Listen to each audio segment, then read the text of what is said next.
2019 में भारत सरकार ने अनुच्छेद 370 जो जम्मू और कश्मीर के लिए विशेष दर्जा देता था, उसको रद्द कर दिया। ये खबर सुनकर एक कैंसर पीड़ित पाकिस्तानी सेना के जनरल कादिर भारत के खिलाफ प्रतिशोध लेने का फैसला करता है। वो जिम के साथ एक अनुबंध पर हस्ताक्षर करता है, जो एक निजी आतंकवादी समूह आउटफिट एक्स का नेतृत्व करता है। इस बीच पठान एक रॉ एजेंट और उसकी वरिष्ठ अधिकारी नंदिनी ने giant operation and covert research नामक एक इकाई खोली, जो एजेंटों की भर्ती करती है, जो अतीत में आघात और चोट से सेवानिवृत्त होते थे, लेकिन अभी भी देश की सेवा करने का जुनून रखते हैं। रा के संयुक्त सचिव कर्नल सुनील लूथरा की स्वीकृति के साथ पठान और उनकी टीम एक वैज्ञानिक सम्मेलन में भारत के राष्ट्रपति पर हमला करने की आउटफिट एक्स की योजना को रोकने के लिए दुबई जाते हैं, लेकिन ये महसूस करते हैं कि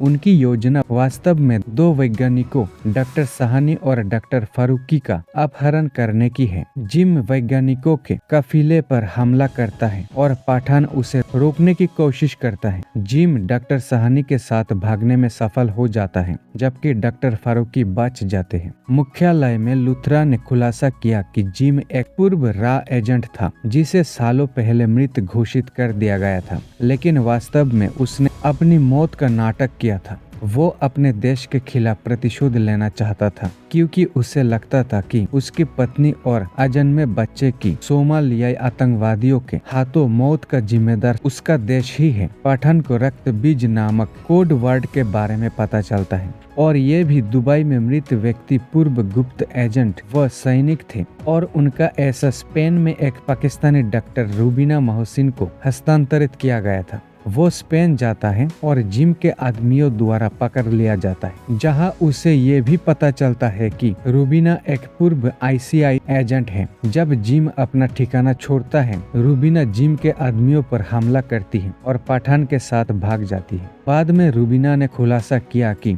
रक्त बीज मस्को में है। दोनों मस्को जाते हैं और जिम से पहले रक्त बीज चुराने हैं। पठान और रूबीना उस टावर तक पहुंचने का प्रबंध करते हैं जहां रक्त बीज आयोजित किया जाता है, लेकिन रूबीना पठान को धोखा देती है और उसे पुलिस द्वारा पकड़ लिया जाता है। ये पता चला है कि जिम ने रक्त बीज चुराने के लिए वास्तव में रूबीना का इस्तेमाल किया था। पठान को ट्रेन से जेल ले जाया जाता है और कैदियों के हाथों मरने के लिए छोड़ दिया जाता है। वो कैदियों से लड़ता है, जहां अविनाश टाइगर सिंह राठौर उसे बचाने के लिए आता है, जैसा कि नंदिनी ने मोर्स कोड के माध्यम से सूचित किया था। पठान और टाइगर पुलिस कर्मियों और काफिले को गोलियों से भूनकर भाग जाते हैं। 3 साल बाद पठान अफ्रीका की यात्रा करता है और जिम के गुर्गे राफे को पकड़ लेता है और भाग जाता है। बाद में वो रूम में अपने ठिकाने पर नंदिनी से मिलता है और जिम द्वारा 2 मिसाइल खरीदने के बारे में बताता है, जहां नंदिनी पेरिस में रूबीना के ठिकाने का खुलासा करती है।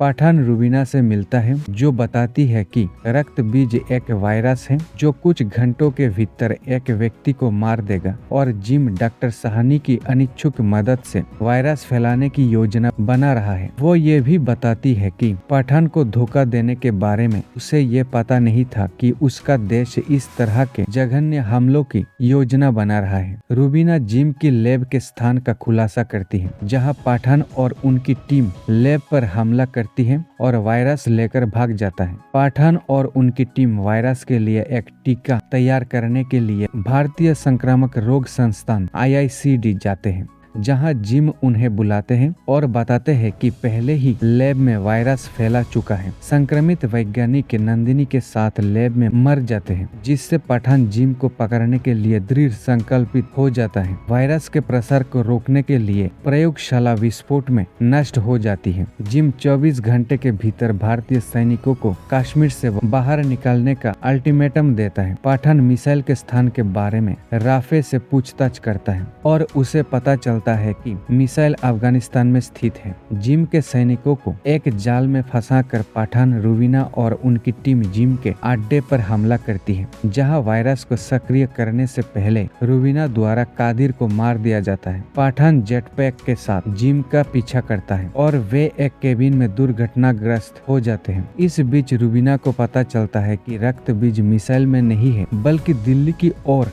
उतरने वाले एक यात्री से भरे हवाई जहाज में है। वो पठान को सूचित करती है, जिसे पता चलता है कि जिम के पास डेटोनेटर है। लुथरा ने विमान को दिल्ली में उतरने से रोकने के लिए हवाई यातायात नियंत्रण को फोन किया। केविन में पठान और जिम लड़ते हैं, जहां जिम द्वारा छुरा घोंपने के बावजूद पठान ने डिटोनेटर चुरा लिया और रक्त बीज को निष्क्रिय कर दिया। इस प्रकार यात्रियों को बचाया और जिम को चट्टान से फेंक कर मार डाला। इसके बाद पठान को बहाल कर दिया गया और जेओसीआर के प्रमुख के रूप में बनाया गया, जबकि नंदिनी को उनकी बहादुरी के लिए मरणोपरांत सम्मानित किया गया। क्रेडिट के बाद के दृश्य में पठान और टाइगर को सेवानिवृत्त होने और युवा एजेंटों का सुझाव देने के बारे में सोचते हुए देखा जाता है, जो उनके नाम का खुलासा किए बिना उनकी जगह ले सकते हैं।